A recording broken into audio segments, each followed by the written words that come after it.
bonjour à tous. Le grand débat s'invite dans les prisons.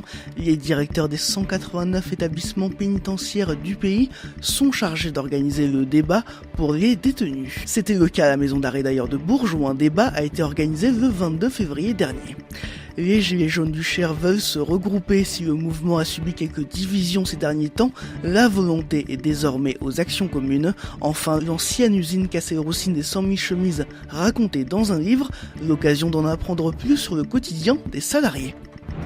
RCF en Berry, le journal Hugo Sastre. Les détenus ont aussi leur mot à dire dans le grand débat national. Les 189 établissements pénitentiaires du pays sont chargés d'organiser des débats pour les détenus. C'était le cas à Bourges le 22 février dernier. Ils étaient 10 à participer à ce débat à la maison d'arrêt du Bordio. 4 hommes et 6 femmes. Ils ont été sélectionnés pour avoir un échantillon représentatif des 160 détenus incarcérés à Bourges. Ces détenus restent des citoyens avec des droits. Comme les autres, ils sont écoutés pour faire remonter leurs doléances. Gilles Loustalot, directeur du service pénitentiaire d'insertion et de probation. C'est absolument indispensable que les personnes détenues aient pu participer au grand débat. Je crois que c'était un moment très fort. C'est un moment qui a permis à des personnes qui sont actuellement incarcérées d'avoir la parole. La parole, elle est indispensable. Ça permet aussi de prouver que l'administration pénitentiaire, au-delà de la garde, qui est une de ses missions, a la vocation aussi à permettre à toute personne incarcérée de devenir et de rester un citoyen à part entière.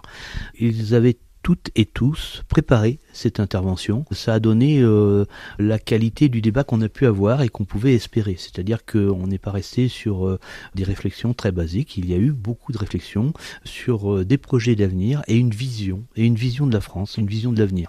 Malgré leur détention, les détenus de la maison d'arrêt du Bordio suivent les mouvements sociaux de ces derniers mois avec attention et se sentent concernés pour Amaury Jézéquel, directeur adjoint de la maison d'arrêt de Bourges. Les détenus suivent avec passion les débats de la société, les manifestations dites des Gilets jaunes à l'extérieur. Ils sont vraiment au courant de ce qui se passe, ils lisent la presse écrite, ils regardent les télévisions. Il en est surtout ressorti un sentiment d'appartenance de la part des populations pénales qui se sentent de par le fait qu'elles sont privées de liberté, peut-être mis un peu en marge de la société. Là, il est ressorti de ce débat un sentiment d'appartenance, une idée qu'ils sont des citoyens à part entière et qu'ils ne sont pas des citoyens mis à l'écart du reste de la population. Des propos recueillis par Guillaume Martin de Guéret, Amaury Jézéquel et Gilles Loustalot étaient invités ce matin à 7h40 dans nos 3 questions A. Interview à retrouver sur rcf.fr. Dans l'Indre, la maison centrale de Saint-Maur et le centre pénitentiaire de Châteauroux participeront également au grand débat le vendredi 8 mars. Laurent Nunez, le secrétaire d'État auprès du ministre de l'Intérieur, est aujourd'hui dans le Cher. Il est attendu à midi à Saint-Florent pour présenter l'offre de sécurité auprès des artisans. À 13h, il se rendra à Bourges, au groupement de gendarmerie départementale. On lui présentera la police de sécurité du quotidien. Enfin, il se rendra aux alentours de 15h au Hublot pour un temps d'échange avec des habitants des quartiers du Val-d'Oron, de la Chancellerie et des Gibjons.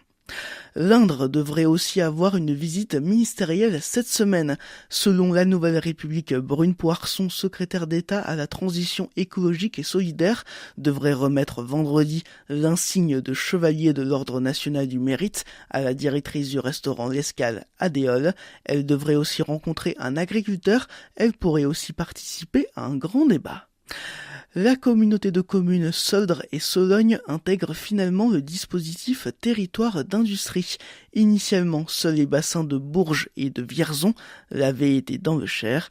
Les 1500 emplois industriels et 47% des salariés travaillant dans ce secteur ont favorisé ce retournement de situation. Les Gilets jaunes du Cher veulent se fédérer. Le mouvement a connu quelques divisions et plusieurs petits groupes se sont créés pour faire des actions chacun de leur côté.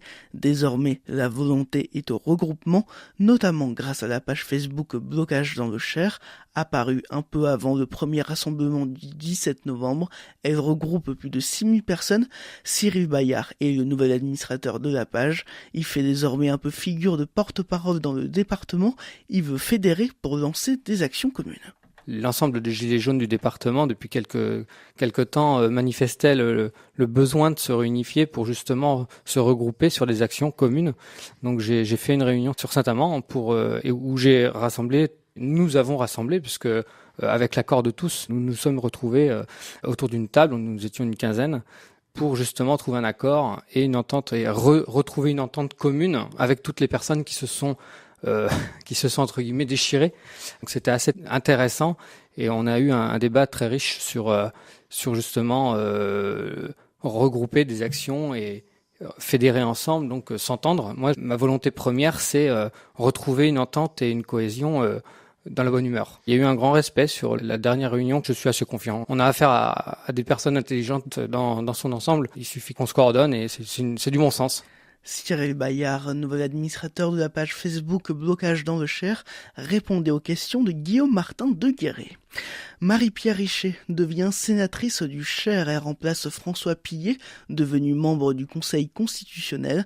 Cette promotion entraîne son retrait du conseil municipal de Dun-sur-Oron, mais aussi de la présidence du SDIS. Elle reste cependant conseillère départementale.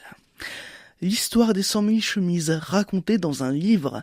Les 100 000 chemises, c'est une ancienne usine de Châteauroux. Elle a été créée en 1876. Depuis 2004, elle est fermée.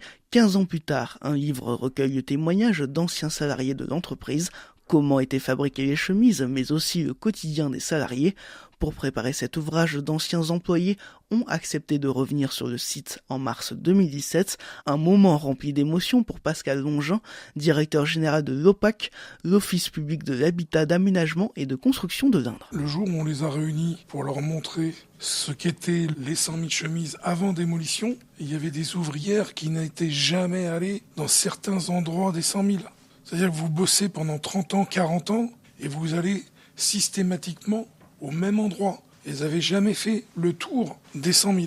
Ce qui était intéressant aussi, c'est d'avoir Monsieur Vercasson, qui était l'ancien directeur, qui lui aussi avait son vécu, nous a parlé aussi de la transition, de la vente à l'OPAC à l'époque. Ça montre que, quelles que soient les fonctions que les personnes occupaient dans l'usine, elles avaient toutes quelque chose à dire. Et donc c'était vraiment un site qui a vécu.